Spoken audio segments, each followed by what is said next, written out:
বাংলাদেশের রাজনীতিতে যেসব অল্পসংখ্যক ক্লিন ইমেজের নেতা রয়েছেন, মুফতি সৈয়দ মুহাম্মদ রেজাউল করিম তাদের মধ্যে অন্যতম। দেশের আমজনতার কাছে তিনি পীর সাহেব চরমোনাই নামেই অধিক জনপ্রিয়। বর্তমানে ইসলামী আন্দোলন বাংলাদেশের আমিরের দায়িত্ব পালন করেছেন এই রাজনীতিবিদ। একই সাথে তিনি একজন ধর্মীয় আলোচ। কথায় আছে, যে রাধে সে চুলো বাঁধে। সৈয়দ মুহাম্মদ রেজাউল করিমও তেমনই একজন।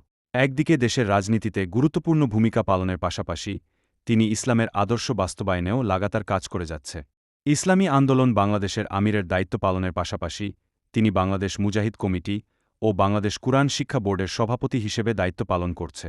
সেই সাথে বরিশালের চরমোনাই ইউনিয়নের চেয়ারম্যান হিসেবেও 2 বার দায়িত্ব পালন করেছেন মুফতি রেজাউল করিম।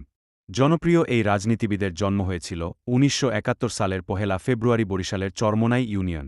তার দাদা মাওলানা সৈয়দ মুহাম্মদ ইসহাক ছিলেন একজন খ্যাতনামা ইসলামিক ব্যক্তিত্ব ও চরমোনাই এর প্রথম পি। অনেকে তাকে দাদা হুজুর বলেও সম্বোধন করেন। অন্যদিকে রেজাউল করিমের পিতা সৈয়দ ফজলুল করিমও ছিলেন জনপ্রিয় ইসলামিক ব্যক্তিত্ব এবং ইসলামী আন্দোলন বাংলাদেশের প্রতিষ্ঠাতাদের মধ্যে অন্যতম।